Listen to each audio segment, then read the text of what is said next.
Hello दोस्तों, आप सभी लोगों का हॉरिज़ॉन एजुकेशन चैनल पर स्वागत अभिनंदन है। मैं आप सभी के लिए यूपीएसआई 2025 के पेपर लेकर आया हूँ, है ना?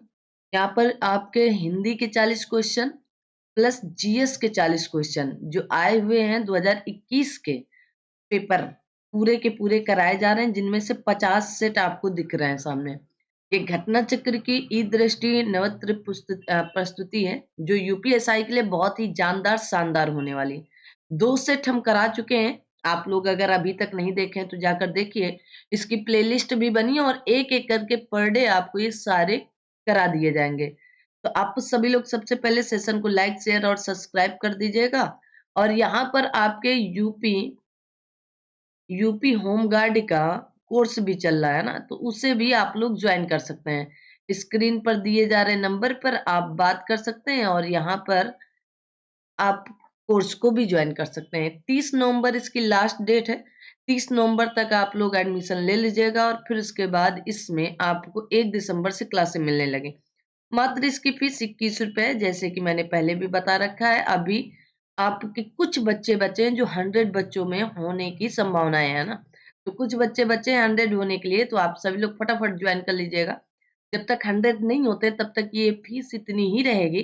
जैसे ही 100 बच्चे होते हैं तो इसकी फीस तुरंत 51 रुपए हो जाएगी। तो आइए आज का यूपीएसआई का बैच शुरू करते हैं, है ना? और यूपीएसआई की क्लास शुरू करते हैं। तो इसमें हमने 12 नवंबर 2021 की पहला सेट, दूसरा सेट, आज तीसरे पाली का सेट कराने वाले हैं। तो आज बहुत ही अच्छा सेट है, क्योंकि बहुत ही जानदार शानदार सेट है। अगर आप लोग देख रहे होंगे कि यूपीएसआई की जो 4543 पोस्ट है, इसका एग्जाम दिसंबर में बिल्कुल भी नहीं होगा। अब आप सभी लोग समझ चुके हैं। हाँ, अब हो सकता है जनवरी में होने की या फरवरी में होने की संभावना हो। और यूपी पुलिस 2025 जो वैकेंसी आनी थी वो अभी नजर नहीं आ रही दूर दराज तक, ठीक है ना? तो हो सकता है दिसंबर में आ जाए, लेकिन नवंबर में तो ऐसा कुछ भी चांस देखने को नहीं मिल रहा है।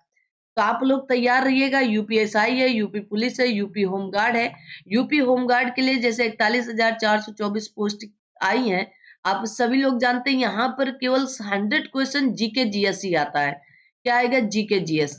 मात्र और मात्र 100 नंबर के लिए, और मात्र 2 घंटे मतलब 120 मिनट के लिए भी, ठीक है ना? तो अगर आप अपनी किस्मत को आज़माना चाहते हो तो 120 दिन मेहनत कर लीजिएगा 120 मिनट के लिए, और उसमें 100 क्वेश्चन आपको देखने को मिलेंगे। अगर आप सच में अपने जीवन में कुछ पाना चाहते हैं तो अब मौका मत गवाइएगा, क्योंकि कुछ लोग ये सोच रहे हैं अरे यूपी होमगार्ड का क्यों फॉर्म भरे? अरे भाई 30 दिन की पूरी ड्यूटी मिलती है, टेंशन ना लेने का, है ना? पूरा ड्यूटी मिलता है। और अगर आपने थोड़ी-सी ज़्यादा मेहनत कर दी तो 25 से 30 हज़ार कहीं नहीं गया है। मिनिमम आपका 25,000 तो कहीं नहीं गया है, ठीक है ना? तो ये मत सोचना कि उसमें लिखा है, होता नहीं है, बाई चांस तो हर नौकरी में छुट्टियाँ होती ही रहती है ना। कभी-कभार नहीं बुलाते इंसान कि चलो हाँ, अभी ये जगह खाली है, तो थोड़ा छुट्टी कर देते हैं ये। लेकिन आपको लगभग-लगभग 22 से 23 दिन, 25 दिन ड्यूटी करने को मिल जाती, तो वो ड्यूटी आपके लिए, पढ़ते भी रहिए आगे, कोई दिक्कत थोड़ी ना है। तो यहाँ तक कि यूपीएससी के एक भाई साहब है हमारे ना, तो उन्होंने फॉर्म भर रखा है, भर दिया, अब तो फाइनली भर दिया ना। कह रहे हैं अभी फिलहाल तो एक नौकरी की ज़रूरत है। ये यूपी होमगार्ड हो या यूपी पुलिस हो, कोई मायने नहीं रखता है मेरे लिए, क्योंकि अपने पैरों पर खड़े हो जाने के बाद जो मन करे वो कर लेना चाहिए। कब तक माँ-बाप की शोहरत पर इतराते रहेंगे? हम भी तो इतराएँ थोड़ा-सा, या इतराने का लोगों को मौका दें अपनी शोहरत पर, ठीक है? तो ये मत सोचना, आप अगर जिस दिन 2000 रुपए भी कमाओगे ना, 2000 रुपए की हम बात कर रहे हैं, 2000 रुपए जिस दिन अपनी मेहनत से कमाओगे, उस दिन उसमें 200 रुपए खर्च करने में आपको ऐसा लगेगा कि 200 रुपए की सामान है। ऐसे आप 200 की सामान ले आओगे तो कोई दिक्कत नहीं है। लेकिन जिस दिन आप अपनी मेहनत से कमाने लगोगे तो उस दिन 2000 रुपए की बात करें, यहाँ तो 20,000 मिल ही जाएगा लगभग, है ना? पर डे का लगभग 970-78 रुपए के आसपास मिलता है। 600 रुपए भत्ता है, 370 रुपए आपका बाकी सब जुड़कर मिलता है पर डे के हिसाब से, ठीक है ना? तो 900 रुपए भी रख लोगे पर डे के हिसाब से तो 21,000 रुपए बनती है लगभग। कितनी? 21,000। ठीक है? पढ़ते भी रहो, ड्यूटी भी मतलब बहुत उस तरह नहीं होती, पढ़ते भी रहो, अपनी नौकरी भी करते रहो और सबसे बड़ा जो ठप्पा लगा होता है कि हम बेरोज़गार हैं, तो उसको एक रोज़गार में आप बदल दोगे। है ना? तो 20-21 रुपए कोई छोटी-मोटी रकम नहीं होती है। सोचने को विवश नहीं होइएगा, प्लीज़ रिक्वेस्ट है सबसे ना। लोग कह रहे हैं यूपी होम गार्ड अब नहीं कर सकते हैं, तो हमने उदाहरण दिया यूपीएसआई का मेंस दे रखे हैं और इन्होंने भर दिया है कि मुझे नौकरी चाहिए, मुझे छोटी-बड़ी से कोई मतलब नहीं है ना? यूपीएससी बहुत बड़ी है, यूपी होम गार्ड बहुत छोटी है। लेकिन इन्होंने कहा फिलहाल नौकरी चाहिए क्योंकि ये जो स्टूडेंट की लाइफ होती है ना, तो ये एकदम जुआ है। या तो आप एकदम गरीब बन जाते हो या तो आप बिल्कुल ऊपर चढ़ जाते हो। तो इस जुए पर वो सब भी लगा लो अपना कि शायद कहीं पर हाथ आपके ओपन हो ही जाए। आइए फिलहाल शुरू करते हैं यूपीएसआई की इस क्लास को और जानदार शानदार तरीके से पढ़िएगा आप सभी लोग, ठीक है? आ जाओ भाई। हाँ, इसको क्या हो गया? चलो, ठीक है देखते हैं ना। सब चीजें आती रहती लाइफ में, कोई दिक्कत वाली बात नहीं होनी चाहिए, ठीक है? लाइफ ऐसी बना कर रखो कि कुछ भी आ जाए सामने, कोई दिक्कत नहीं होना चाहिए, ठीक है? आ जाओ। तो आज हम लोग चलेंगे तीसरे सेट पर, जैसे कि मैंने बातचीत की आपसे कि तीसरे सेट के लिए हम लोग चलने वाले हैं। आप लोग भी बताइएगा कैसा लग रहा है क्लास ना। चलिए तो आते हैं, जैसा कि मैंने बताया कि आप सभी लोगों के लिए ये क्लासें बहुत ही बेहतरीन तरीके से चलने वाली हैं। तो आ जाओ भाई, आप सभी लोग अपना-अपना योगदान भी देते रहेंगे और साथ में देखते भी चलेंगे इन क्लासों को। तो ये 12 नवंबर 2021 का तृतीय पाली है, ठीक है? तृतीय पाली की बात करें इसमें, तो हम आपको यहाँ पर 40 क्वेश्चन हिंदी के दे रहे हैं, प्लस 40 क्वेश्चन जीएस के दे रहे हैं और ये 80 क्वेश्चन आपको अगर 51 सेट के पूरे करा दिए गए, है ना? तो आप सोच सकते हैं कि 80 गुणे 51 अगर हम कर रहे हैं, तो आप देखेंगे कि एक 0 08 ठीक है? और फिर आप देखेंगे 0 और 40 ठीक है? तो 08 4080 ये 4000 समथिंग क्वेश्चन बन रहे हैं भाई साहब ना। और ये जीके जीएस और हिंदी है और यहाँ से डायरेक्ट क्वेश्चन आपको देखने को मिलते हैं। यूपीएसआई हो, यूपी पुलिस हो, आप इन क्वेश्चनों को जरूर करिएगा। या यूपी होमगार्ड के लिए हो, यूपी होमगार्ड में जीएस आती है तो जीएस के क्वेश्चनों को एक बार देखिएगा, क्योंकि 2021 का पेपर हो या कोई अदर पेपर हो, यहाँ पर करंट अफेयर 1-2 क्वेश्चन देखने को केवल मिलती है किसी-किसी पाली में, नहीं तो वो भी नहीं देखने को मिली है। तो ये आप पर डिपेंड करता है कि आप इन क्वेश्चनों को कैसे देखते हैं। चलिए आज की श्रृंखला को शुरू करेंगे और आप सबसे पहले यहाँ पर हम आपको हिंदी लेकर चलने वाले। तो हिंदी आप देखेंगे, सबसे पहले हिंदी। हिंदी का ही सेट इसमें है। तो आइए अब थोड़ा-सा बड़ा करते हैं ताकि आपको आसानी से सारी चीज़ें समझ में आएँ। ठीक है? तो ध्यान से अब अपना, हाँ, जैसे कि एक भाई साहब ने बहुत अच्छी बात कमेंट में की थी कि मैम थोड़ा-सा क्वेश्चन का आंसर्स पहले मत दिखाया करो, ठीक है? प्रयास प्रयास करेंगे हम, एक आध क्वेश्चन का दिख रहा है उसको मैनेज करते हैं, ठीक है ना? बाकी आपको क्वेश्चन का आंसर्स नहीं दिखेगा, ये वादा रहा, ठीक है? बाकी क्वेश्चन के आंसर्स आपको नहीं दिखेंगे, ठीक है ना? आ जाओ भाई। तो पहला क्वेश्चन आपकी स्क्रीन पर, भारत का संवैधानिक रूप से हिंदी का क्या स्वरूप है? तो हिंदी मातृभाषा, विश्व भाषा, राष्ट्रभाषा बिल्कुल भी नहीं है। आप कहेंगे क्या है? राजभाषा है। क्या है? राजभाषा है। ठीक है? भारत का। तो आइए अब अगले क्वेश्चन की तरफ चलते हैं। इसकी व्याख्या देख लेते हैं। तो चलिए देखते हैं। कहा गया है कि भारत में संवैधानिक रूप से हिंदी का राजभाषा माना गया। क्या माना गया? राजभाषा घोषित हुई किया गया है। संविधान के अनुच्छेद 343 के अनुसार भारतीय संघ की राजभाषा हिंदी व लिपि देवनागरी मानी गई। क्या? हिंदी राजभाषा हिंदी और लिपि देवनागरी मानी गई। ठीक है, अब ओके है। आ जाओ भाई अगले क्वेश्चन की तरफ चलते हैं। निम्न में से कौन सी बोली पश्चिमी हिंदी की बोली जाती है? तो भाई आप इस क्लास में जरूर जुड़िएगा, सिर्फ आपके कारण ये सारे की गई हैं। कहा गया कौरवी, कन्नौजी या ब्रज भाषा। तो आप कहेंगे उपयुक्त में से सभी। ये सभी भाषाएं आपकी क्या हैं? तो सही आंसर्स हैं, ठीक है। तो बुंदेली, बुंदेली, कन्नौजी, ब्रजभाषा, खड़ी बोली या इसी को कौरवी, हरियाणवी या हरियाणी या हरियाणवी पश्चिमी हिंदी की बोलियां हैं। किसकी? पश्चिमी हिंदी की बोलियां हैं। तो इनको भी याद करके रखना है। अगला क्वेश्चन आता है, निम्न में से कौन सी बोली आकार बहुला है? किसकी बात कही? बहुला है। ब्रजभाषा, गढ़वाली, कौरवी या भोजपुरी? अब बताएंगे कौन सी है। तो यहाँ पर सही आंसर आपका निकलेगा कौरवी। कौन सी है? तो कौरवी भाषा यहाँ का सही answer, option number C is the right answer है। कहा गया कौरवी या खड़ी बोली आकार बहुला है। कौरवी बोली का क्षेत्र प्राचीन कुरु जनपद है। इसी आधार पर राहुल कहा गया आपके संकृतायन ने अब इस बोली को कौरवी की संज्ञा दी। किसकी? कौरवी की संज्ञा संज्ञा से अभिहित किया है। पा वर्ग का उच्चारण स्थल है। पा वर्ग का उच्चारण स्थल क्या होगा? कहा गया आपके मूर्धन्य या नासिक तालु या आपके ओष्ठ। अब आप पा बोलिएगा, पा, फा, बा, भा, तो क्या निकलेगा? आप कहेंगे ओठ लग रहा है क्या? ओष्ठ, ठीक है ना। तो ओष्ठ, ठीक है, ओष्ठ उच्चारण। Option number D is right answer. कहा गया पा वर्ग का उच्चारण स्थान ओष्ठ है।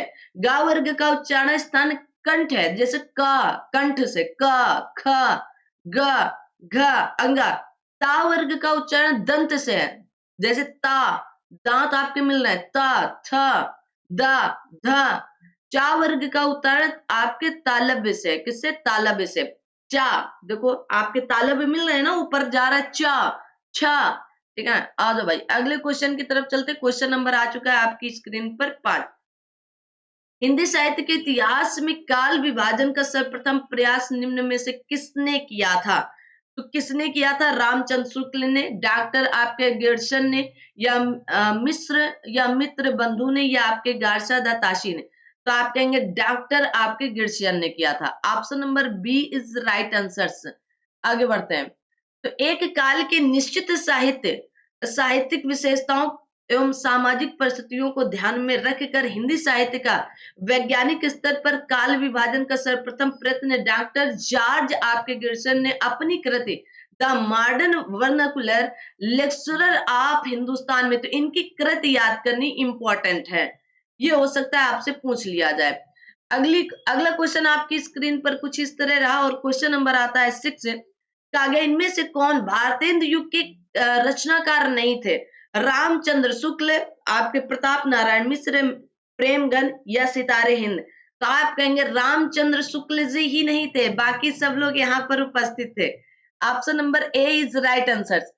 काव्य की दृष्टि से कहा गया रामचंद्र शुक्ल छायावादी रचनाकार माने जा सकते हैं, जबकि गद्य की दृष्टि विशेषकर निबंध साहित्य की दृष्टि से शुक्ल युग के हैं। शुक्ल युग इन्हीं के नाम पर रखा गया है। शेष रचनाकार आपके भारतेंदु हरिश्चंद्र या भारतेंदु काल के हैं। किसके? भारतेंदु काल के हैं। अब आप अपना अपना स्कोर बता सकते हो ना, टेस्ट जैसे दे सकते हो कि कितना स्कोर आपका बनेगा। अब आपके समझ कोई भी आंसर्स ओपन नहीं है कि आप डायरेक्ट आंसर्स की तरफ देखें। निम्न में से कौन सा शब्द इंद्र का पर्यायवाची? किसका? इंद्र का पर्यायवाची नहीं है। कहा गया आपके जामूत वाहन, वाहन या आपके वाशो या आपके पुला मजा या आपके शक्र। अब बताओगे सही आंसर्स यहाँ पर क्या देंगे आप सभी लोग? अब आपके ऊपर डिपेंड है, बताएं भाई। तो आप कहेंगे यहाँ पर option number D is right answer है और याद कर लीजिएगा भाई, ठीक है। तो कहा गया आपके पुलो मजा इन आपके इंद्राणी का पर्यायवाची। किसका? इंद्राणी का, ठीक है। इंद्राणी का पर्यायवाची शेष इंद्र के पर्यायवाची है। कहा गया व्युत्पत्ति के विचार से शब्द के कितने भेद होते हैं? व्युत्पत्ति के विचार से शब्द के कितने भेद होते हैं? आप कहेंगे 4 भेद होते हैं। कितने भेद होते हैं? 4 भेद होते हैं। कौन कौन से भेद होते हैं? वो व्युत्पत्ति या स्रोत के विचार से शब्दों के 4 भेद होते हैं, तत्सम, तद्भव, देशज और विदेशज, ठीक है। तो इन चारों को आपको रट लेना है फिलहाल तो। जबकि रचना या बनावट के आधार पर 3 भेद होते हैं, रूढ़, यौगिक और योग रूढ़। तो रूढ़, यौगिक, योग रूढ़। तो या तो आपके रूढ़ और यौगिक याद कर लो और योग और रूढ़ एक मिलाकर बना लो। आगे आते हैं क्वेश्चन नंबर 9। इनमें से कौन सा समास का पर्यायवाची है? समास, तो समास का पर्यायवाची क्या बोलेंगे आप सभी लोग? समास का। तो आप कहेंगे व्यास। क्या होता है? व्यास। तो समास का पर्यायवाची व्यास होता है। पर्यायवाची नहीं, विलोम शब्द पूछ रहा है, ठीक है ना? हाँ, तो आपसे अगर पूछ लिया जाए कौन सा समास का विलोम शब्द क्या होगा? व्यास। तो समास का आपका विपरार्थक शब्द व्यास होता है, जबकि संधि का विपरार्थक शब्द विग्रह होता है, ठीक है ना? तो संधि का पूछ लिया जाए तो विग्रह होगा। निम्न में से कौन सा शब्द मूल का अनेकार्थक है या अनेकार्थी शब्द होगा? बताए मूल का। कहा गया भूमि, जड़, पत्थर या जोड़। भूमि, जड़, पत्थर या जोड़। तो आप बोलेंगे जड़। क्या होगा? जड़। ठीक है, क्या कहोगे? जड़। तो मूल के अनेकार्थी शब्द जैसे जड़, बुनियाद, एक नक्षत्र इत्यादि, ठीक है ना? याद करके रखना। आगे आते हैं। निम्न में से कौन सा शब्द कनक का अर्थ नहीं है? कनक, धतूरा, सोना तो आप लोग बहुत अच्छे से जानते हैं। खजूर भी होता है, लेकिन केस मतलब आपके बाल नहीं होते हैं धतूर या कनक का मतलब, ठीक है? आ जाओ, देखेंगे अब ऑप्शन नंबर यहाँ पर डी इज राइट आंसर। कहा गया सोना, धतूरा, खजूर आदि कनक शब्द के अर्थ है, जबकि केस कनक अर्थ नहीं है, बल्कि यह बाल, कच, अलक इत्यादि का अनेकार्थी शब्द माना जाएगा। केस। अप्रमेय किसकी बात कहेगी? अप्रमेय की बात कहेगी। अप्रमेय किस वाक्यांश के लिए उपयुक्त शब्द है? जो जो प्रमाण से सिद्ध ना हो सके उसे अप्रमेय कहते हैं। जो तौला या मापा ना जा सके उसे भी अप्रमेय कहते हैं। इसलिए यहाँ पर ऑप्शन ए और डी दोनों सही होंगे। Very good. तो आप क्या बोलोगे? यहाँ पर ऑप्शन ए माना गया था उस आपके एग्जामिनर के द्वारा या उत्तर प्रदेश पुलिस प्रोन्नत बोर्ड के द्वारा। कहा गया जो प्रमाण से सिद्ध ना हो सके तथा जो नापा ना जा सके, दोनों के लिए अप्रमेय शब्द का प्रयोग होता है। किसका? अप्रमेय शब्द का। लेकिन उत्तर प्रदेश पुलिस प्रोन्नत बोर्ड के द्वारा ऑप्शन नंबर ए माना गया था क्या? कि जो प्रमाण से सिद्ध ना किया जा सके। आगे आते हैं क्वेश्चन नंबर 13 की तरफ। ऐसा फूल जो पूरा खिला ना हो, बताया ऐसे फूल को क्या नाम देंगे? एक शब्द बताना है। ऐसा फूल जो पूरा खिला ना हो, सोचना थोड़ा सा। मुकुल, अधखिला, कमल या पुष्प। तो आप कहेंगे यहाँ पर सही answer is right A. Answer is a, right answer है। तो आप कहेंगे मुकुल। क्या बोला जाता है? मुकुल। जो अधखिला हो, ऐसा फूल जो पूरा खिला ना हो उसे मुकुल कहा जाता है। ऐसा फूल जो पूरा खिला ना हो उसको उपयुक्त शब्द मुकुल कहेंगे। क्या कहेंगे? मुकुल। आगे आते हैं। तब तक आप सभी लोग सेशन को लाइक, शेयर और सब्सक्राइब जरूर कर देना। इनमें से शुद्ध शब्द कौन सा है? शुद्ध शब्द की पहचान करना। और जैसे कि मैंने आपको ट्रिक बताई, ये 50 सेट है और 50 के 50 सेट में लगभग 80 क्वेश्चन हम पर सेट करा रहे हैं। तो हर सेट के 80 से और 50 तो आपके 4000 समथिंग, 4000 से ऊपर ऊपर क्वेश्चन है। तो बताएंगे आशीर्वाद कैसे सही लिखा जाता है? तो आप यहाँ पर सही आंसर क्या दोगे आशीर्वाद का? तो आप कहेंगे option number C is right answer, आशीर्वाद। आशीर्वाद, ठीक है। आ जाओ। कहा गया अरे गुलाबो झाड़ू ठीक से लगा में कौन सा कारक है? झाड़ू ठीक से लगा, तो झाड़ू ठीक से लगा संबोधन कारक कह रहा है।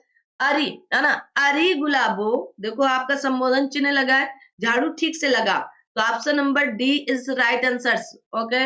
इनमें से किस वाक्य में क्रियार्थक संज्ञा का प्रयोग किया है? टहलना स्वास्थ्य के लिए अच्छा है, मैं खाकर सोऊंगा, राधा बहुत तुतलाती है, कहा गया गुर्जरों ने लड़ाई लड़ी। अब यहाँ पर सही आंसर क्या होगा?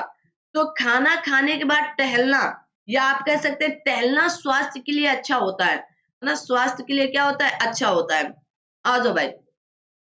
आगे कहा गया जब क्रिया संज्ञा की तरह व्यवहार में आए तब वह क्रियार्थक संज्ञा कहलाती है। टहलना स्वास्थ्य के लिए अच्छा है, इस वाक्य में टहलना आपके क्रियार्थक संज्ञा के रूप में व्यवहार या व्यवहार कर रही है। आप अगला क्वेश्चन आते हैं। कहा गया निम्न में इनमें से निजवाचक सर्वनाम, अब अपना अपना उत्तर सोचिए। निजवाचक सर्वनाम का प्रयोग किस वाक्य में किया गया? क्वेश्चन नंबर 17 आ चुका है। आज अपमान आज अपनापन कहाँ है? यह समस्या मैं आप ही हल कर लूंगा, यह मेरी निजी पुस्तक है। अपनों से क्या छिपाना, है ना? लेकिन आजकल की दुनिया अपनों से ही सब कुछ छिपा कर रखती है, परायों को सब कुछ बता कर रखती है। तो देखना आप जो परायों से सब कुछ बता के रखते हैं, अपनों से छिपा के रखते हैं, वो सिर्फ पछतावे पर रह जाते हैं। तो वर्तमान में जो आपके साथ है, वर्तमान का मतलब आप इस क्षण 9 बजकर जो भी मिनट हो रहा है ना, 22 मिनट लगभग हो रहे हैं, 9 बजकर 22 मिनट। इस क्षण जिसके साथ आप इस क्षण है, समझो वही आपका भविष्य है, ये सच है ना? तो आप लोग जिसके जिसके साथ है, तो निज क्षण क्षण को जिएगा। कल किसने देखा है, आने वाला समय किसने देखा है, 9 बजकर 25 मिनट किसने देखा है? हो सकता है हमने ना देखा हो या आपने ना देखा हो। तो कोई क्षण मतलब ऐसा नहीं है कि आप देखेंगे। तो आप यहाँ पर क्या कहेंगे, यह समस्या मैं आप ही हल कर लूंगा। तो option number B is right answer. ठीक है, आ जाओ। तो अपना अपना क्षण सोच लीजिएगा कौन किसके साथ है। अगला प्रश्न आता है, कहा गया यह समस्या मैं आप ही हल कर लूंगा। इस वाक्य में निजवाचक सर्वनाम है। निजवाचक सर्वनाम में आप का प्रयोग होता है जो कर्ता का बोध कराता है। किसका बोध कराता है? कर्ता का बोध कराता है। अगला क्वेश्चन आता है, राम बहुत बहादुर है। इस वाक्य में कौन सा शब्द विशेष है? राम बहुत बहादुर है, तो है राम। तो विशेष से कौन होगा? राम होगा।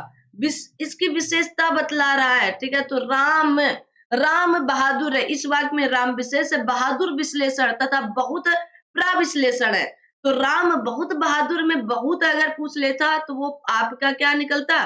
तो आप कहते प्राविश्लेषण होता, बहादुर विश्लेषण है और राम विशेष है। सफेद कमीज में कौन सा विशेषण है?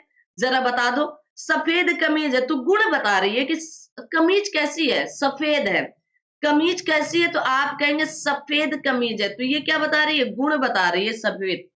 आगे देखें, क्रिया के आगे क्रिया के आ जाओ भाई। क्रिया के संदर्भ में निम्न में से कौन सा कथन सत्य है? क्रिया के साथ क्रिया जोड़ने से जो संयुक्त क्रिया बनती है उसे नाम बोधक क्रिया कहते हैं। जब कर्म संज्ञा की तरह व्यवहार में आए तब वह क्रियार्थक संज्ञा कहलाती है। अभी तो यहाँ पर कोई भी आंसर सही नहीं है, आगे आते हैं, देखते हैं क्वेश्चन। ऑप्शन नंबर सी क्या कहता है? कहा गया है कि जब कर्ता एक क्रिया समाप्त कर उसी क्षण दूसरी क्रिया में प्रवृत्त या लागू होता है तब पहली क्रिया पूर्ण या पूर्वकालिक कहलाती है। उपर्युक्त सभी, तो उपर्युक्त सभी तो बिल्कुल नहीं सही है। तो आप कहेंगे option number C is right answer. क्या होगा? Option number C is right answer. ठीक है, देखो कहा गया है कि जब कहा गया संज्ञा अथवा विशेषण के साथ क्रिया जोड़ने से जो संयुक्त क्रिया बनती है उसे नाम बोधक कहते हैं। क्या कहते हैं? नाम बोधक क्रिया कही जाती है। जब क्रिया संज्ञा की तरह व्यवहार में आए तब वह क्रिया क्रियार्थक संज्ञा कहलाती है। जब कर्ता एक क्रिया को समाप्त कर उसी क्षण दूसरी क्रिया में प्रवृत्त का मतलब होता है लागू। याद कर लीजिएगा, क्योंकि संविधान किस तारीख को प्रवृत्त हुआ था यह प्रश्न अक्सर बनता रहता है। तो प्रवृत्त का मतलब यहाँ पर लागू होता है। तब पहली क्रिया कहा गया पूर्वकालिक क्रिया कहलाती। जैसे मैंने खाना खाकर नहाया था, मतलब मैंने खाना खा लिया था उसके बाद मैंने स्नान किया या नहाया था। तो मतलब मेरा पहला काम पूर्वकालिक क्रिया कहलाएगा क्योंकि मैंने खाना खा लिया था। आगे आते हैं, राम गया। राम कहाँ गया भाई? हम राम को पकड़ कर लाया जाए। राम गया इस वाक्य में कौन सा काल है? तो आप कहेंगे सामान्य भूतकाल है। राम गया, अब गया तो गया, जो गया सो गया, राम गया। राम गया इस वाक्य में सामान्य भूतकाल है। जब भूतकाल की क्रिया के विशेष समय का ज्ञान नहीं होता है तो वहां पर सामान्य भूतकाल होता है। क्या होता है? सामान्य भूतकाल होता है। जब किसी वाक्य की क्रिया के लिंग वचन पुरुष कर्ता के लिए लिंग वचन और पुरुष के अनुसार हो तब वाक्य में कौन सा वाच्य कहलाएगा? तो कर्मवाच्य, कृत्यवाच्य, भाववाच्य या ये सभी? तो सभी तो होने से रहे, हाँ, लेकिन यहाँ पर option number B is right answer. क्या बोलोगे? आप कहेंगे कृत्यवाच्य होगा। जब किसी वाक्य की क्रिया के लिंग वचन और पुरुष कर्ता के लिंग वचन और पुरुष के अनुसार हो तब वह वाक्य कृत्यवाच्य कहलाता है। क्या कहलाएगा? कृत्यवाच्य कहलाएगा। इनमें से विस्मयादि बोधक अवयव का उदाहरण कौन सा होगा? बात किसकी की गई? विस्मयादि बोधक की। अब बताओगे तो आप कहेंगे वहां धन्य धन्य है ना, ध्यान से देखना, यहाँ वहां जहां जहां नहीं, तो आप कहेंगे धन्य धन्य। धन्य धन्य विस्मयादि बोधक अव्यय है, ठीक है, क्या है, अव्यय है। यह आपके हर्ष बोधक अव्यय के अंतर्गत आता है, किसके, हर्ष बोधक। इनमें से पंडित प्रयुक्त में प्रयुक्त प्रत्यय कौन सा होगा, पंडित। अब आपको एक बात बताएं, जैसे पंडिताइन, तो उसमें आइन जुड़ता है, पंडिताइन, है ना, पंडित। तो आप पंडित को तो पंडिताई लिखते हो ना भाई साहब, तो या लगा दो तो पंडित हो जाएगा, बात खत्म। पंडित मूल शब्द है, इसमें या प्रत्यय जोड़ने पर पंडित हो गया, क्या बन गया, पंडित, ठीक है ना। तो क्या लगा, या पंडिताइन होता, पंडिताइन, तो आपके पंडिताइन, तो ई लगता, पंडिताइन, ठीक है, याद रखना। प्रत्यय खूब पूछे जाते पंडित पंडिताइन के। आ दो, जिस समय में दोनों पद प्रधान होते हैं, जिस समय दोनों पद प्रधान होते हैं, बताएंगे उसका सही आंसर क्या होगा, ठीक है, बताएंगे। प्रधान होते तथा आपके समुच्चय बोधक अवयव का लोप कर दिया जाता है, तो उसे क्या कहा जाता है, तो उसे आप क्या कहेंगे, उसे आप क्या कहेंगे, तो आप कहेंगे इसी को तो द्वंद्व समास कहते हैं। क्या कहते हैं, द्वंद्व समास, जहां पर दोनों पद प्रधान होते हैं, उसी को क्या कहा जाता है, तो उसी को आप कहेंगे द्वंद्व समास कहा जाता है। इनमें से किस वाक्य में अर्ध विराम का प्रयोग किया गया है, क्वेश्चन नंबर 26 आ चुके हैं, बताएं किस वाक्य में अर्ध विराम का प्रयोग किया गया है, बताओ फटाफट क्या होगा। जब राम आया श्याम सो रहा था, शाबाश, इसी तरह आगे बढ़ते रहो। आलस्य मनुष्य का शत्रु है, अर्ध विराम ये लगा है क्या, तो इससे दूर रहे, तो अर्ध विराम की बात कही गई थी, अर्ध विराम खोजना था, तो आपको अर्ध विराम चिन्ह का पता भी होना चाहिए कि कौन सा है ना, तभी आप खोज भी पाओगे। आगे आते हैं, अगले प्रश्न की तरफ बढ़ते हैं, और ध्यान से और गौर से देखते चलना। कागज सी में अर्धविराम का प्रयोग किया गया, इसका चिन्ह कुछ इस तरह का होता है, तो कैसा होता है ये भी आपको पता होना चाहिए, कुछ इस तरह का। जब पूर्ण विराम की तुलना में थोड़ी कम अवधि के लिए रोका जाता है या रुका जाता है, तो वहां पर अर्धविराम चिन्ह का प्रयोग किया जाता है। उपविराम का प्रयोग निम्न में से किस वाक्य में हुआ है, बात किसकी की गई, उपविराम की, ठीक है। तो आप में से कोई बता सकता है क्या उपविराम की बात कहां पर होगी, तो थोड़ा सा पढ़े। कहा गया आपके मित्र बंधु 3 हैं, गणेश बिहारी, श्याम बिहारी, आपका सुखदेव बिहारी। उप विराम पूछा गया है, कहा गया आपके मित्र बंधु 3 हैं, गणेश बिहारी, श्याम बिहारी और आपका शुक बिहारी, ठीक है। क्या बोलोगे, शुक बिहारी, तो option number B is right answer, ठीक है। तो आपको देखो यहाँ पर विराम चिन्ह दिख रहे हैं, क्या कहे, उप विराम चिन्हों का प्रयोग किया गया है क्या, पता है, उप विराम चिन्हों का प्रयोग किया गया है क्या। यहाँ पर ये वाला चिन्ह लग जाने के कारण नहीं बना, ये वाला, अच्छा उससे नहीं दिखेगा, ओके ओके, सॉरी सॉरी, है ना, हाँ चलो, तो यहाँ पर पहले इसको मिटाते हैं। हाँ, ये वाला चिन्ह जो है, यहाँ पर आप देखेंगे ये आपका अर्ध विराम है, और यहाँ पर विस्मयाद बोधक चिन्ह लग गया, तो इस कारण तो उप विराम चिन्ह कौन सा, ई वाला है भैया, कौन सा, ई वाला है। आ दो, option number B is right answer, कौन सा बोलोगे, बी इज राइट आंसर। आगे आते हैं, आगे गर्दन पर सवार होना मुहावरे का अर्थ क्या होगा, किस पर, गर्दन पर सवार होके चलबो का, कहा जाता है ना कि एकदम गर्दने पर सवार हो जियो का, तो पीछा ना छोड़ना, किस पर, तो आप कहेंगे पीछा ना छोड़ना, एकदम गर्दने पर लटके रहो, पीछा ना छोड़ना। आगे आते हैं, आगे आपके वियोग के अंतर्गत कितनी काम दशाएं मानी गई हैं, वियोग के अंतर्गत कितनी काम दशाएं मानी गई, तो आप कहेंगे 10 काम दशाएं मानी गई, कितनी, 10, तो ऑप्शन नंबर यहाँ पर कौन सा सही होगा, सी इज राइट आंसर। तो वियोग के अंतर्गत आपकी 10 काम दशाएं मानी गई हैं, जो है अभिलाषा, चिंता, मरण, मूर्छा, प्रलाप, कागा, उन्माद, स्मरण, गुण कथन, उद्योग, यादि, व्याधि, जड़ता, वियोग, श्रृंगार के 4 प्रकार होते हैं, पूर्व राग, मान, प्रवास, काव्य प्रवास और करुणात्मक, क्या करुणात्मक। अब अगला आता है, या देख गगन मुझ में लय है, या देख पवन मुझ में लय है, मुझ में विलीन झंकार सकल, मुझ में लय है संसार सकल, अमृत फूलता है मुझ में, संसार झूलता है मुझ में, उपर्युक्त पंक्तियों में से कौन सा रस आपको समझ में आया? तो आप क्या कहेंगे यहाँ पर? अगर आपने सच्ची पढ़ा है तो आप कहेंगे अद्भुत रस है। कौन सा अद्भुत रस है? ठीक है, ऑप्शन नंबर 20 राइट आंसर। देखेंगे, कहा गया प्रयुक्त पंक्तियों में अद्भुत रस, यह पंक्तियां तब की हैं जब शांति दूत बनकर श्री कृष्ण दुर्योधन की सभा में पहुंचे और दुर्योधन श्री कृष्ण को बांधना चाहता था। तो श्री कृष्ण ने अपना विराट रूप प्रदर्शित किया और आपके कहा गया विस्मयजनक वर्णन होने के कारण यहाँ अद्भुत रस प्रस्तुत हुआ। कौन सा अद्भुत रस? आगे बढ़ते हैं, अगले क्वेश्चन की तरफ आते हैं। अगला अच्छा, यहीं पर रोला छंद में कितनी मात्राएं होती हैं? किसकी बात कही गई? रोला छंद में कितनी मात्राएं होती हैं? तो आप कहेंगे 24 मात्राएं होती है। कितनी मात्राएं होंगी? 24। ठीक है, आ जाओ भाई, सभी लोग सेशन को लाइक शेयर सब्सक्राइब कर देंगे। तो जैसा कि मैंने बताया, आप जिस क्षण जहां पर हैं वही यथार्थ सच है, तो जी लो भाई अपनी अपनी जिंदगी। रोला में 4 चरण होते हैं, प्रत्येक चरण में 11 और 13 मात्राओं के विराम के साथ 24 मात्राएं होती हैं। अंत में लघु गुरु होते जरूर ही हैं, परंतु कुछ विद्वान अंत में केवल गुरु ही मानते हैं, किंतु यह आवश्यक भी नहीं है। ठीक है ना? कहा गया उपमा अलंकार के सर्वाधिक प्रयोग के लिए इनमें से कौन से कवि अधिक प्रसिद्ध रहे? उपमा अलंकार के लिए। अब बताएंगे उपमा अलंकार के लिए कौन रहे? तो आप कहेंगे कालिदास जी। कौन थे? तो आप कहोगे Kalidas ji. Option number 20 right answer.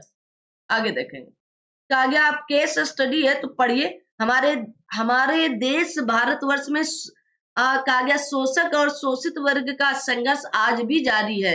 इन दोनों वर्गों के संघर्ष में भ्रष्टाचार का जन्म लेना स्वाभाविक है। देश की पूंजीवादी व्यवस्था में साधारण जनता बुरी तरह से पिसती जा रही है। विकास के समस्त साधन पूंजीपतियों के हाथों में कैद है। साधन विपन्नता एवं आपके आर्थिक संकट के मध्यम वर्ग एवं निम्न वर्गों को पराजित कर दिया है। देश का कर्मठ ईमानदार बुद्धिजीवी एवं आपके सर्वहारा वर्ग मेहनत की कमाई करके भी 2 जून की रोटी जुटा सकने में असमर्थ है। देश का सारा सरकारी तंत्र स्वार्थ लिप्सों के हाथों में फंस चुका है। नौकरशाही निरंकुश होकर भ्रष्टाचार में लिप्त हो गई है।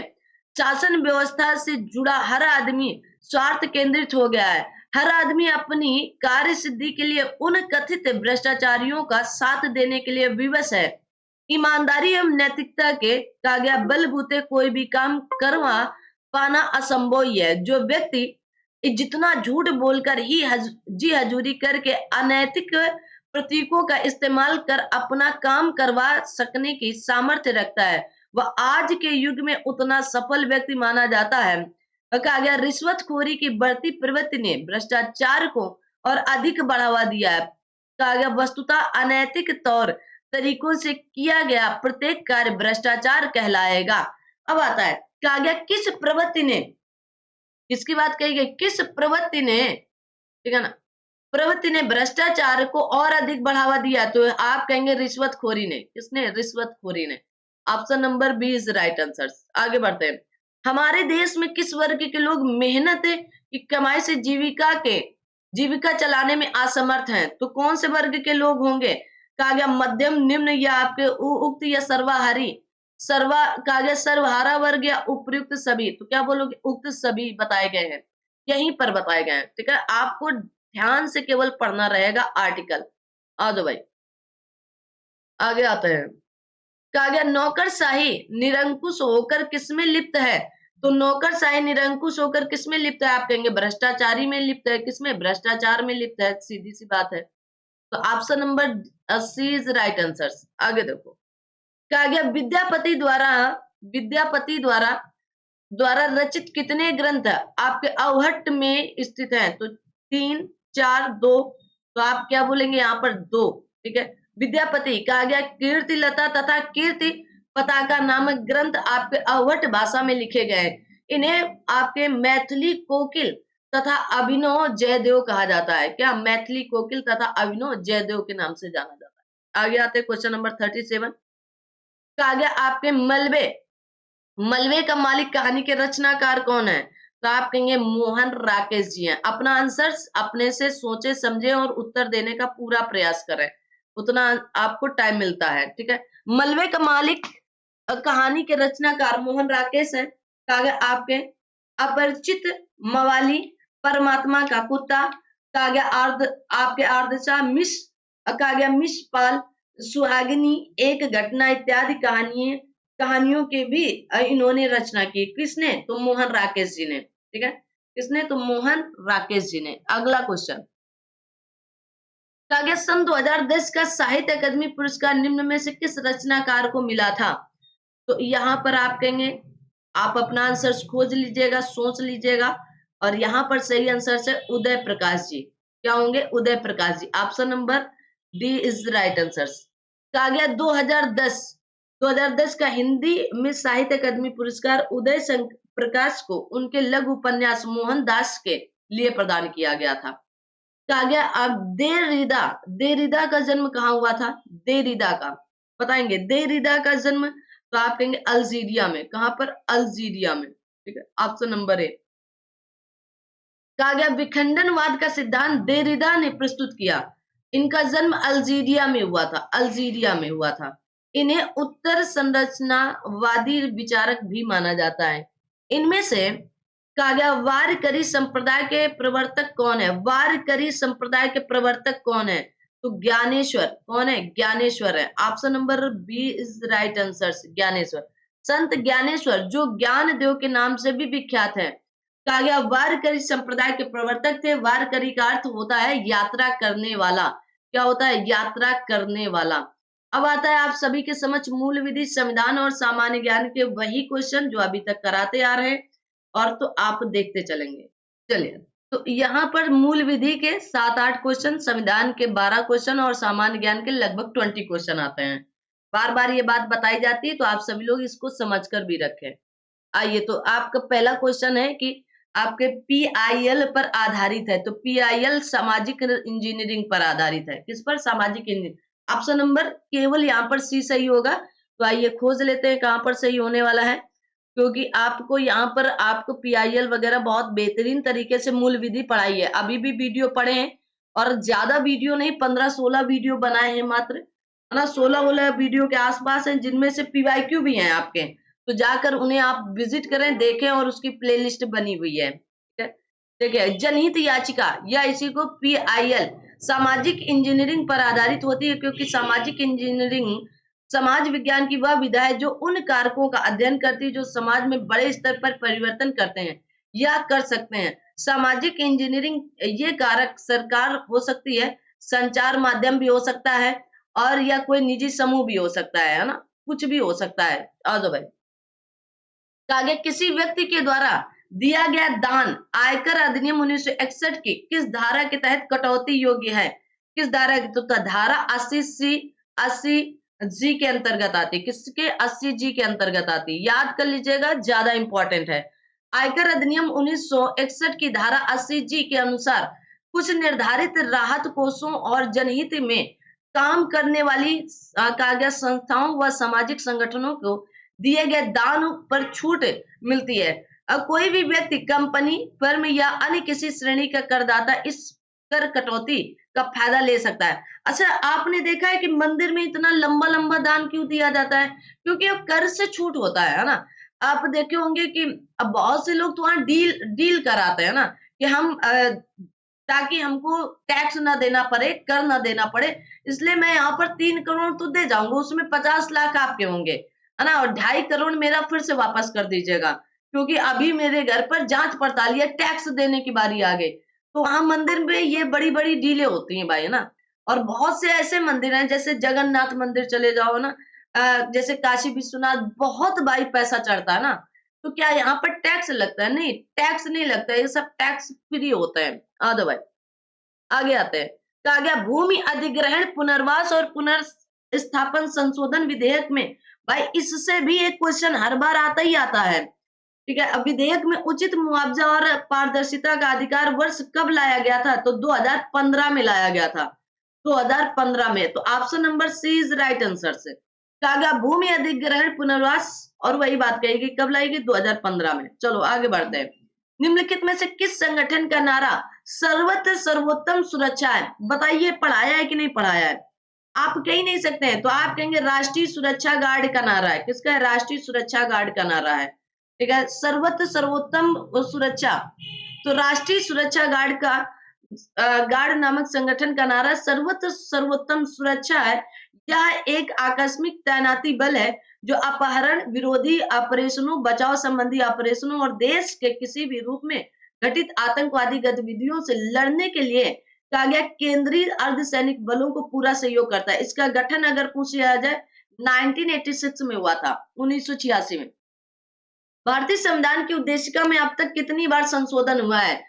तो आप कहेंगे अब तक केवल एक बार संशोधन हुआ है, 42वें संविधान संशोधन अधिनियम 1976 के द्वारा, जिसमें समाजवादी, पंथनिरपेक्ष और अखंडता जैसे शब्द जोड़े गए थे। ठीक है ना? देखिएगा, तो आप कहेंगे कि भारत उद्देशिका में अब तक केवल एक बार संशोधन किया गया। भारतीय संविधान की प्रस्तावना में समाजवादी, पंथनिरपेक्ष और अखंडता शब्दों का उल्लेख नहीं था, परंतु स्वर्ण सिंह समिति के परामर्श पर 42वें संविधान संशोधन के माध्यम से ये एक बार संशोधन अभी तक हुआ है। 3 शब्द जोड़े और इसी क्रम में जोड़े गए थे। कभी-कभार ये क्रम ही पूछ लेता है, जैसे एसएससी, रेलवे वगैरह में। एसएससी, रेलवे वगैरह को बहुत आसान मत समझना ना, क्योंकि वहां पर क्वेश्चन नए बनाए जाते हैं और वहीं से क्वेश्चन कई बार तो ये देखा गया है कि यूपीएससी तक क्वेश्चन उठा लेता है। ठीक है, तो इसीलिए एसएससी को मिनी यूपीएससी कहा जाता है। एसएससी को इसलिए मिनी यूपीएससी कहा जाता है ना। आ जाओ भाई, भारतीय संविधान में 10 मौलिक कर्तव्यों को निम्नलिखित में से किस वर्ष जोड़ा गया था? तो 1976 में 42वें संविधान संशोधन के माध्यम से जोड़ा गया था। इसीलिए 42वें संविधान संशोधन को मिनी कॉन्स्टिट्यूशन के नाम से जाना जाता है, लघु संविधान के नाम से, क्योंकि इससे बहुत कुछ जोड़ा गया था संविधान में।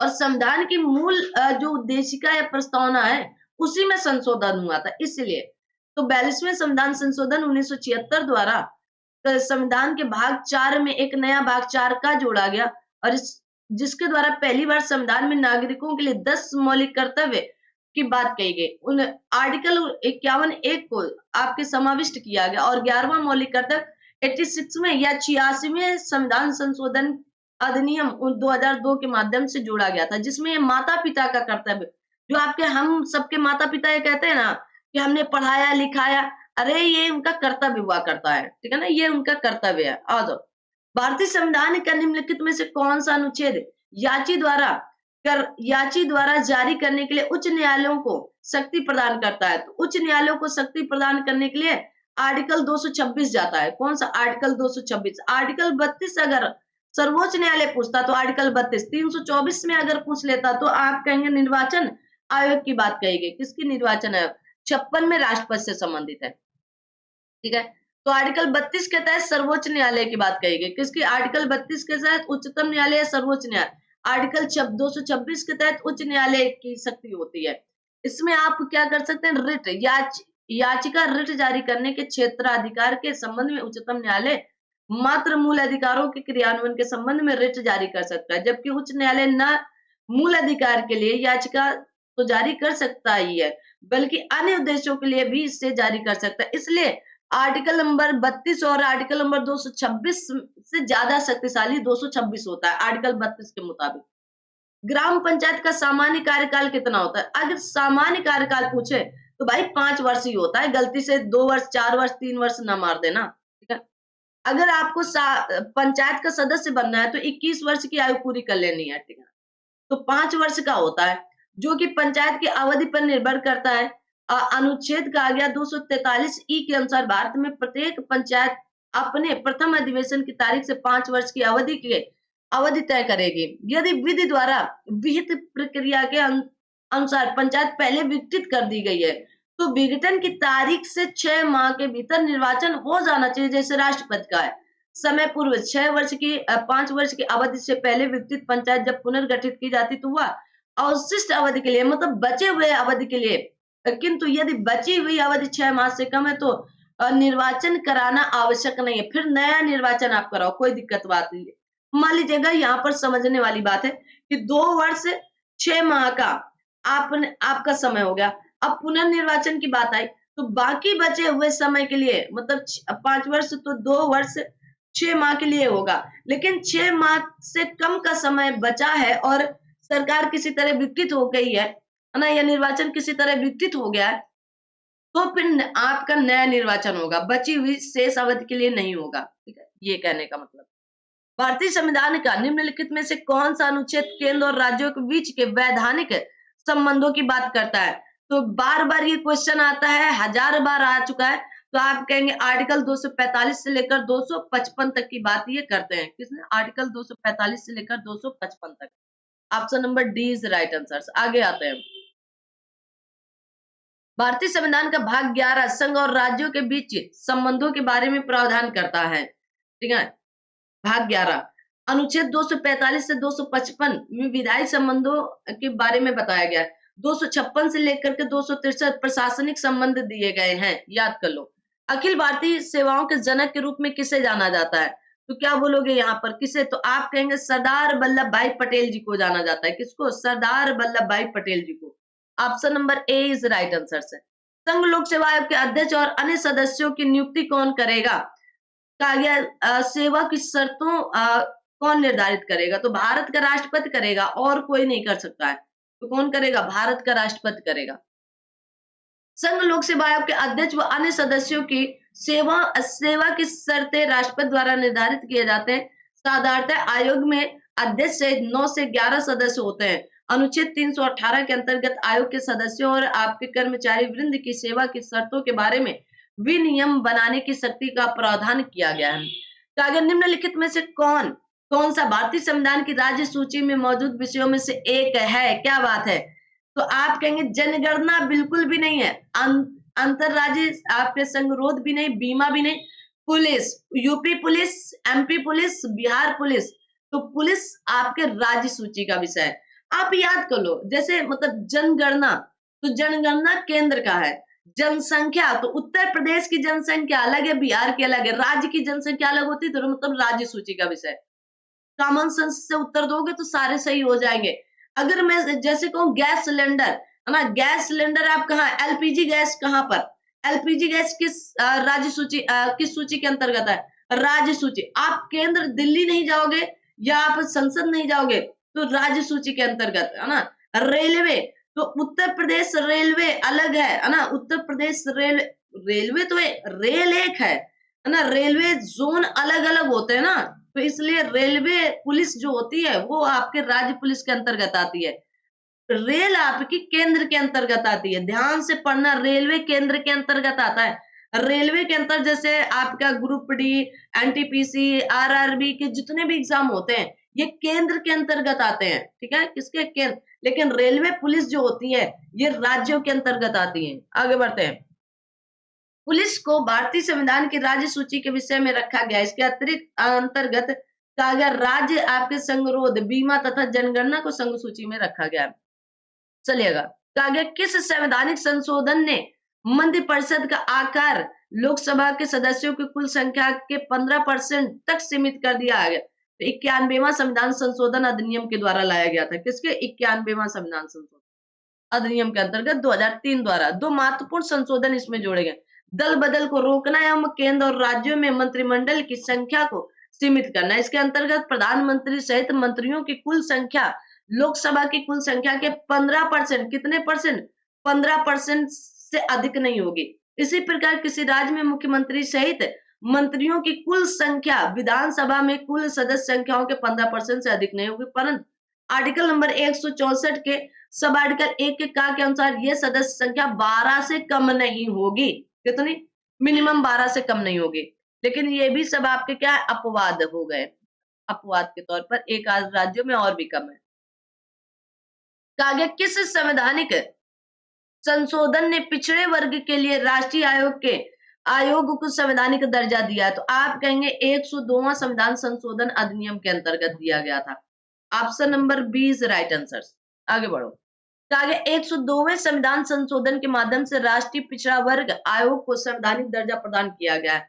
इस आयोग को केंद्र और राज्यों द्वारा सामाजिक और शैक्षिक रूप से पिछड़े वर्ग से संबंधित सभी मामलों में परामर्श करने की शक्ति प्रदान की गई। इस संशोधन के जरिए संविधान में आर्टिकल 338 खा जो राज्य पिछड़ा वर्ग आयोग से संबंधित को जोड़ा गया है। 80वें संविधान संशोधन भारत और बांग्लादेश भूमि सीमा से संबंधित थी। कहा गया आपके नए दैनिक थर्मामीटर द्वारा मापा जाने वाला मानव शरीर का औसत सामान्य तापमान कितना होगा? औसत सामान्य तापमान कितना होता है? अब आप बताओगे कितना होता है? 37 डिग्री। कितना? 37 डिग्री। ठीक है। कहा गया नैदानिक थर्मामीटर द्वारा मापा जाने वाला मानव शरीर का औसत सामान्य तापमान 37 डिग्री सेंटीग्रेड। ठीक है, याद रखना। Option number D is right answer. और अगर फ़ारेनहाइट में पूछ लिया जाए 98.6 डिग्री फ़ारेनहाइट। कौन सी फसल जिसे गोल्ड फाइबर के रूप में भी जाना जाता है को नायलॉन द्वारा प्रतिस्थापित किया जा रहा है? तो आप कहेंगे जूट। कौन है? जूट महाराज जी। जूट उत्पादित राज्य कौन सा है? तो पश्चिम बंगाल। ये भी पूछा जाता है। कहा गया यूनियन कार्बाइड फैक्ट्री से औद्योगिक आपदा में घटित हुई थी, तो आप कहां पर बताएंगे? तो आप कहेंगे भोपाल में। कहां पर? भोपाल में। ठीक है, ऑप्शन नंबर बी इज। अच्छा, कब घटित हुई थी? 1984 में। अगर डेट पूछ लिया जाए किस डेट को, कमेंट करके बताओगे, कई बार पढ़ा रखा है। भोपाल में। भोपाल मध्य प्रदेश में स्थित है। आपके यूनियन कार्बाइड फैक्ट्री के प्लांट से मिथाइल आइसोसाइनाइट गैस का रिसाव, जिससे हजारों लोगों की मौत हो गई, लाखों लोग इससे प्रभावित हो, और आज भी इसका असर एमपी में दिखता है। भोपाल के क्षेत्रों में अभी इसका मलबा उठाकर कहीं और फेंकवाने का प्रयास किया गया था ना। तो आप देखेंगे अगर इधर उधर इंदौर साइड गया था, जो बड़ा स्वच्छ शहर भी माना जा रहा है ना, तो आप देखेंगे जब इधर उधर इसका मलबा फेंकाएंगे तो वहां पर भी इसका प्रभाव देखने को मिलेगा। निम्नलिखित में से कौन से विटामिन की कमी से रतौंधी रोग होता है, जो मानव में पूर्ण दृष्टिहीनता का कारण बनता जाता है? तो आप क्या बोलोगे? विटामिन ए की कमी से क्या होता है? रतौंधी हो जाती है। तो आप गाजर का प्रयोग खूब करें, गाजर खाते रहें। विटामिन ए की कमी से रतौंधी रोग होता है, जो मानव में पूर्ण दृष्टिहीनता का कारण बनता है। विटामिन ए का रासायनिक नाम अगर पूछ लिया जाए तो रेटिनॉल। इसका मुख्य स्रोत हरी सब्जियां, गाजर, यकृत, मछली का तेल इत्यादि है। तो आपको समय समय पर सब कुछ खाना होता है ना। हर रोज जानवर नहीं बनना है कि आप जानवर बन जाए ना, या मांसाहारी बन जाए। मांस का प्रयोग कर रहे हैं लेकिन आप एक सीमित करें ना, या नहीं कि रोज किसी को मार के खाएं। ठीक है, कभी अब जो चीजें, अब ये भी नहीं कहा जा सकता है कि केवल आप किसी को मारने के लिए या मार के खाने के लिए बने ना। आप गाजर का प्रयोग करो। अब आपको बताया जाता है यकृत खाएं, मछली का तेल खाएं, तो भैया मछली का तेल कैसे निकलेगा जब मछली मारी जाएगी ना? सीधी सी बात है। आ जाओ भाई, आगे आते हैं। ठीक है, अगला क्वेश्चन आपकी स्क्रीन पर। भारत के लिए कहा गया आपके अनिर्दिष्ट भविष्य में स्वतंत्र उपनिवेश के अस्पष्ट प्रस्ताव की घोषणा किसने की थी? अस्पष्ट प्रस्ताव की घोषणा किसने की थी? तो लॉर्ड इरविन ने किया था। किसने किया था? लॉर्ड इरविन ने। ठीक है, लॉर्ड इरविन ने किया था। भारत के लिए आपके कहा गया अनिर्दिष्ट भविष्य में स्वतंत्र उपनिवेश के अस्पष्ट प्रस्ताव की घोषणा भारत के तत्कालिक वायसराय लॉर्ड इरविन ने की थी। नीति आयोग में किस वर्ष में योजना आयोग के उत्तरवर्ती के रूप में स्थापित किया गया? नीति आयोग। अब आप अगर इसका आंसर ना बता पाए जीवन में तो क्या कर पाओगे? तो 1 जनवरी 2015 को। ठीक है, योजना आयोग की जगह आया था। किसकी जगह आया था? तो आप कहेंगे योजना आयोग की जगह। तो नीति आयोग 1 जनवरी 2015 को योजना आयोग के उत्तरवर्ती के रूप में स्थापित। वर्तमान में इसके उपाध्यक्ष सुमन बेरी अध्यक्ष और वर्तमान का प्रधानमंत्री होता है। 1834 में ब्रिटिश भारत के प्रथम विधि आयोग की अध्यक्षता किसने की थी? तो लॉर्ड, आगे लॉर्ड, कमेंट करो फटाफट। लॉर्ड मैकाले ने की थी। किसने की थी? लॉर्ड मैकाले ने किया था 1834 में। कहा गया 1834 में ब्रिटिश भारत के प्रथम विधि आयोग की अध्यक्षता लॉर्ड मैकाले ने की थी। प्रथम विधि आयोग का गठन 1833 के चार्टर एक्ट के तहत तत्कालीन governor general Lord William Bentinck ने किया था। आगे कहा गया कृषि उत्पादक व्यापार और वाणिज्य या संवर्धन और सुविधा विधेयक 2020 पेश करने वाले केंद्रीय गृह कृषि मंत्री कौन थे? तो कौन थे? तो नरेंद्र सिंह तोमर थे। ये भी क्वेश्चन पढ़ा दिया है ऑलरेडी, और करंट में भी पढ़ाया है, कहीं और भी पढ़ा दिया है। ठीक है, आगे आते हैं। अभी वर्तमान में कृषि केंद्रीय मंत्री कौन है या केंद्रीय कृषि मंत्री कौन है? 1950 में सर्वोदय योजना का मसौदा या ड्राफ्ट किसने तैयार किया था? तो आप कहेंगे किसने तैयार किया था? तो जेपी नारायण जी ने, ठीक है? जेपी नारायण जी ने। याद कर लो, इनका नाम बड़ा इंपॉर्टेंट है। 1950 में कहा गया सर्वोदय योजना का मसौदा आपके जयप्रकाश नारायण, इन्हीं को शॉर्टकट में जेपी नारायण कहा जाता है। कर्ज के साथ इसमें छोटे उद्योगों पर भी जोर दिया गया था। क्या? छोटे उद्योगों पर भी जोर दिया गया था। आगे, निम्नलिखित में से किस स्थान पर कुंभ मेला त्योहार मनाया जाता है? तो कमेंट करो किस स्थान पर मनाया जाता है। आगे आते हैं, तो यहाँ पर सही आंसर क्या होगा? आप बोलेंगे हरिद्वार, है ना? वैसे तो कुंभ मेला 4 जगह लगता है, लेकिन इनमें से किसी जगह नहीं लगता है ना। तो सबसे अगर देखो कुंभ मेले की बात की जाए तो हरिद्वार हो गया, नासिक हो गया, उज्जैन हो गया और आपका अपना प्रयागराज हो गया उत्तर प्रदेश का। अभी आपने देखा होगा 144 वर्षों के बाद एक महाकुंभ लगता है ना? वैसे कुंभ मेले का नाम ही बदल दिया गया, महाकुंभ कर दिया गया। महाकुंभ को ये लोग देखो क्या नाम देते हैं ना, महाकुंभ का महाकुंभ शायद नाम रख दें, ठीक है? तो आप देखे होंगे कि महाकुंभ मेला सिर्फ और सिर्फ प्रयागराज में लगता है, वो कहीं और नहीं लगता है, जो 144 वर्षों के बाद लगता है। 2013 में जब हुआ था तो उसको भी कहा जा रहा था महाकुंभ है। 2025 में हुआ उसको भी बोला गया महाकुंभ है। और आने वाला अभी जो 2026 में माघ मेला है, भाई इसके लिए जो पीपा बनते हैं ना, पीपा पुल, है ना? वो आपके क्या कहते हैं कि पहली बार किसी और कलर से रंग कलर करवाया जा रहा है ना, ठीक है? और भगवा कलर से, ठीक है ना? भगवा कलर से कलर करवाए जा रहे हैं और ऐसा कहा जा रहा है कि पहली बार ये आपका माघ मेला इस तरह भव्य तरीके से, ऐसा कुछ ना है ना? ये जो बहुत से चोचलेबाजी होती है ना भाई, इनसे थोड़ा-सा दूर रहना। माघ मेला हर साल जनवरी और फरवरी में लगता था, लगता है। ये कोई नई चीज़ नहीं है, नया काम नहीं है। हाँ, अब जब से 2017 से हमारे कुंभ मेले को यूनेस्को में रखा गया, तब से इसकी भव्यता बढ़ गई है। सीधी मुद्दे की बात ये है। तो इसको हमारा प्रचार-प्रसार करना हमारा कर्तव्य है कि लोग हमारे यहाँ आएँ, हमारे विदेशी आएँ, यहाँ लोग टूरिस्ट आएँ बनकर ना, कि हम लोग यहाँ पर उन्हें दिखाएँ अच्छी-अच्छी चीज़ें।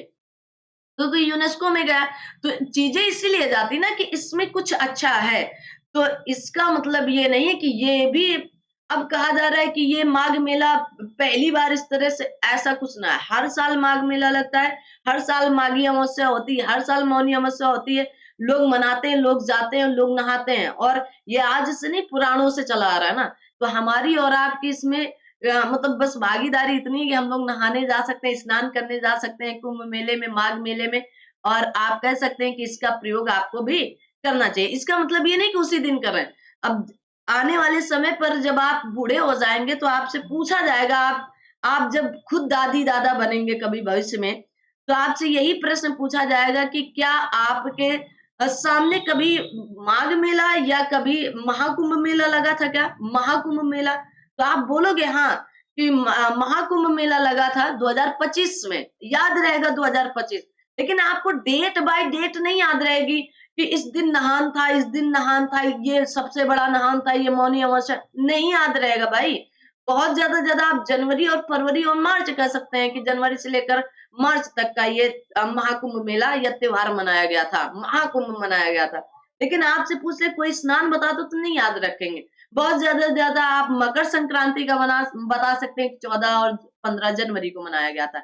इसके अलावा कोई नहीं बता सकता है। आइए फिलहाल अगले प्रश्न की तरफ चलते हैं और अगला प्रश्न आपकी स्क्रीन पर कुछ इस तरह से रहा और ये रहा आपका, कहा गया है भारत में कुंभ मेला प्रयागराज, हरिद्वार, उज्जैन और नासिक में लगता है। इनमें से प्रत्येक स्थान पर प्रति 12 वर्ष में यह आयोजित किया जाता है। इसे पूर्ण कुंभ भी कहते हैं।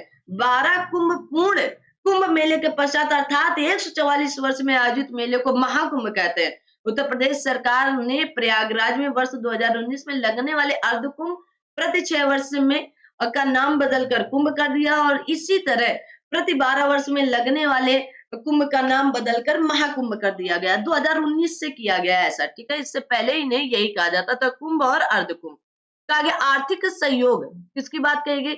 आर्थिक सहयोग और विकास संगठन के अनुसार किसी निवेश की विदेशी प्रत्यक्ष निवेश बनाने के लिए कितना प्रतिशत तय किया गया? 10%। कितना परसेंट? तो आप बोलेंगे 10%, ठीक है? याद रखना ये प्रश्न का उत्तर। आगे आते हैं।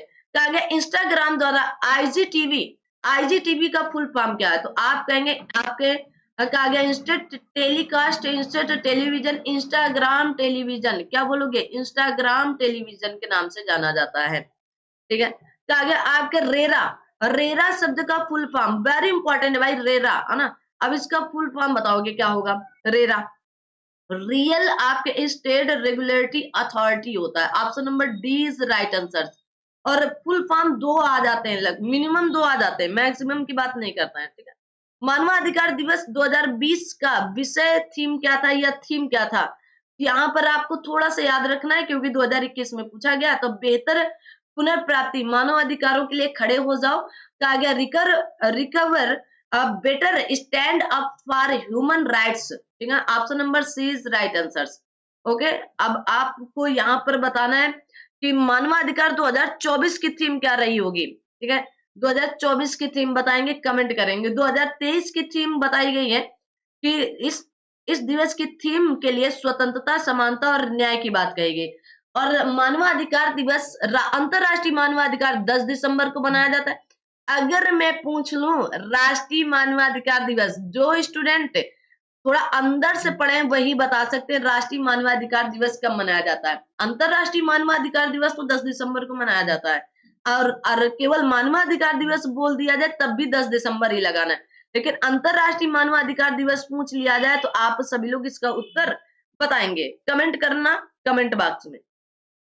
कहा गया वर्ष की स्थापना 2014 में ब्रिटेन, एस्टोनिया, इजराइल, दक्षिण कोरिया और न्यूजीलैंड द्वारा अपने नागरिकों के लिए जीवन की गुणवत्ता बढ़ाने के लिए डिजिटल तकनीकों को जोड़ने के लिए की गई। डेमोक्रेसी समिट या आपके डिजिटल ग्लोबल पार्टनरशिप। आगे आते हैं, देखते हैं कौन सा ऑप्शन सही होने को बेकरार है यहाँ पर, तो उसी को सही लगाने का। तो आप क्या कहेंगे यहाँ पर? Digital nations. क्या option number C D is right answer? ठीक है। तो क्या option number D. Digital nations की स्थापना वर्ष 2014 में, कब? 2014 में यूनाइटेड किंगडम, एस्टोनिया, इजराइल, दक्षिण कोरिया या कोरिया गणराज्य द्वारा न्यूजीलैंड द्वारा अपने नागरिकों के लिए जीवन की गुणवत्ता बढ़ाने के लिए डिजिटल तकनीकों को जुटाने के लिए की गई थी। कहा गया वैश्विक लैंगिक अंतराल 2020 में करंट का क्वेश्चन, दूसरा करंट का क्वेश्चन, 20 में कौन सा देश शीर्ष पर रहा? तो आप कहेंगे आइसलैंड के अलावा कोई था क्या? तो क्या आइसलैंड? क्या आइसलैंड? 2024 में आप देखेंगे 2024 में भी आइसलैंड ही है, आइसलैंड। और भारत इसमें 129वें स्थान पर है। किसमें? 129वें स्थान पर। वैश्विक आतंकवाद सूचकांक, वैश्विक आतंकवाद सूचकांक किस संगठन द्वारा जारी किया जाता है? तो institute for economics and peace के द्वारा। किसके द्वारा? इकोनॉमिक्स एंड पीस के द्वारा जारी किया जाता है। ठीक है। Option number D is right answer. Option number D is right answer. आगे देखो, कहा गया वैश्विक आतंकवाद सूचकांक institute of economics and peace द्वारा जारी किया जाता है। वैश्विक आतंकवाद सूचकांक 2024 में बुर्किना फासो शीर्ष स्थान पर, जबकि भारत 14वें स्थान पर रहा। कहा गया एक एल्गोरिदम के दृश्य निरूपण को कहा जाता है, क्या कहा जाता है? लूप एरे या फ्लो चार्ट। तो क्या बोलोगे आप? फ्लो चार्ट, है ना, इसी को तो कहते हैं ना एल्गोरिदम। ठीक है। आप देखेंगे कि ऐसे कोई चीज एल्गोरिदम के साथ बढ़ रही, ऐसे धीरे धीरे जा रही ऊपर, लेकिन जा कहाँ रही? फ्लो चार्ट के साथ ऊपर बढ़ती जा रही है।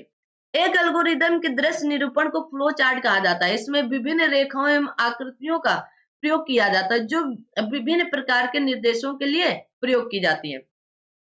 संयुक्त प्रांत का नाम उत्तर प्रदेश में बदलने के बाद उसके प्रथम राज्यपाल कौन बने थे? तो आप कहेंगे फिरोज शाह मोदी। सर आपके कहा गया जी फिरोज शाह मोदी जी बने थे, फिरोज शाह मोदी जी बने थे, याद रखना इनका नाम बड़ा है। उत्तर प्रदेश, ठीक है, उत्तर प्रदेश। तो संयुक्त प्रांत उत्तर प्रदेश संयुक्त कब? 24 जनवरी 1950 को संयुक्त प्रांत से उत्तर प्रदेश नाम बदला गया। और इसके पहले प्रथम राज्यपाल फिरोज शाह मोदी जी रहे हैं। ठीक है। इन्हीं को HP मोदी भी कहा जाता है, जो 2 मई 1949 से लेकर 1 जून 1952 तक रहे। ठीक है। आगे आ दो भाई। तो 2 क्वेश्चन आज की इस आपके पाली में करंट अफेयर आ चुके हैं। अभी और देख लो, शायद एक आधा और दिख जाए। तो 1-2 क्वेश्चन आते ही आते हैं ना। तो जैसे कि मैंने बताया करंट अफेयर के पीछे भागोगे तो जिंदगी लो डूबोगे। 1-2 क्वेश्चन है, उनको GS में पकड़ो, उनको आप संविधान में पकड़ो, मूल विधि में पकड़ो। बायोचिप किस पीढ़ी के अंतर्गत आती है? बताएंगे। बायोचिप किस पीढ़ी के कंप्यूटर में मुख्य इलेक्ट्रॉनिक घटक है? पांचवी पीढ़ी। कौन सी पीढ़ी है? तो आप कहेंगे पांचवी पीढ़ी। तो बायोचिप पांचवी पीढ़ी के कंप्यूटर में मुख्य इलेक्ट्रॉनिक घटक है। कृत्रिम सेल बनाने के लिए बायोचिप बड़े कार्बनिक अणुओं और आनुवांशिक रूप से इंजीनियर प्रोटीन से निर्मित होते हैं। कंप्यूटर की प्रत्येक सीढ़ी को नए तकनीकी विकास के आधार पर डिजाइन किया गया है। अगला क्वेश्चन आते हैं। कहा गया राज्य शैक्षिक अनुसंधान और प्रशिक्षण परिषद उत्तर प्रदेश की स्थापना किस वर्ष की गई थी? तो 1981, 75, 1990, 1986। तो आप कहेंगे 1981 में की गई थी। कब? 1981। ठीक है। कहा गया बुद्ध के जीवन की किस घटना को कहा गया किस घटना को शब्द पद धर्म चक्र प्रवर्तन से परिभाषित किया जाता है? धर्म चक्र प्रवर्तन से परिभाषित किया जाता है। तो उनका प्रथम उपदेश, किसकी बात कही गई थी? प्रथम उपदेश। कहां पर दिए थे? सारनाथ में दिए थे। कितने ऋषियों को दिए थे? 5 ऋषियों को। ठीक है, 5 ब्राह्मण सन्यासियों को पहला उपदेश दिया और इसी को धर्म चक्र प्रवर्तन कहा गया। कहां पर? सारनाथ, वाराणसी में। ठीक है।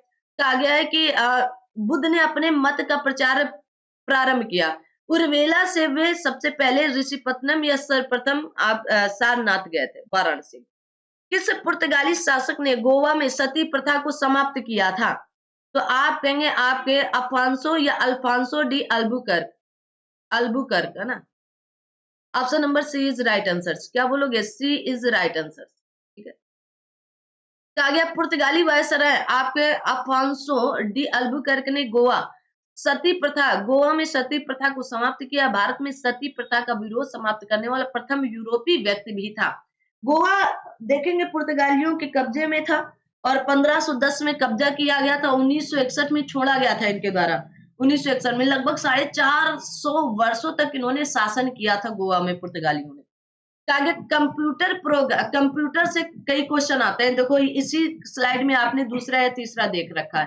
कंप्यूटर प्रोग्राम की अनधिकृत नकल और उपयोग जिससे बौद्धिक संपदा अधिकारों का उल्लंघन होता है, उसे क्या कहा जाता है? तो आप कहेंगे सॉफ्टवेयर आपके पायरेसी कही जाती है। क्या कही जाती है? सॉफ्टवेयर पायरेसी कही जाती है। कंप्यूटर प्रोग्राम की अनधिकृत नकल और उपयोग जिससे बौद्धिक संपदा अधिकारों का उल्लंघन होता है, उसे सॉफ्टवेयर आपके पायरेसी कहते हैं। क्या कहते हैं? सॉफ्टवेयर पायरेसी कहते हैं। ठीक है। कहा गया 2011 की जनगणना के अनुसार भारत की साक्षरता दर क्या थी? भारत की साक्षरता दर लगभग 74% थी। लगभग, है ना। टोटल इतनी थी नहीं। ठीक है। कहा गया 2011 की जनगणना के अनुसार भारत की सकल साक्षरता दर 73% है। पुरुष साक्षरता 80.9 या आप 81 भी कह सकते हो प्रतिशत एवं महिला 64.6%। अतः निकटतम उत्तर ए ही सही है, मतलब 74% के आसपास। आगे आते हैं और अगला प्रश्न आपका ये रहा और ये लास्ट क्वेश्चन आपकी सीरीज का रहा। 1857 के विद्रोह के दौरान भारत के गवर्नर जनरल कौन थे? अरे भाई कितनी बार पूछोगे इस सवाल को। लॉर्ड कैनिंग था। कौन था? लॉर्ड कैनिंग था। Option number C is right answer. ठीक है। क्या बोलोगे? लॉर्ड कैनिंग था। 1857 के विद्रोह के समय भारत का गवर्नर जनरल लॉर्ड कैनिंग 1856 से लेकर 1858 तक। लॉर्ड कैनिंग भारत में ईस्ट इंडिया कंपनी द्वारा नियुक्त भारत का अंतिम गवर्नर जनरल तथा ब्रिटिश क्राउन के अधीन नियुक्त भारत का पहला वायसराय भी था। ये भी पूछा जाता है आपसे प्रश्न कि पहला वायसराय कौन बना। ठीक है। पहला वायसराय 1858 से लेकर 1862 तक। तो ये थे आपके 80 क्वेश्चन। तो आप इन्हें कैसे देखेंगे, कैसे याद करेंगे, ये आपकी अपनी जिम्मेदारी है।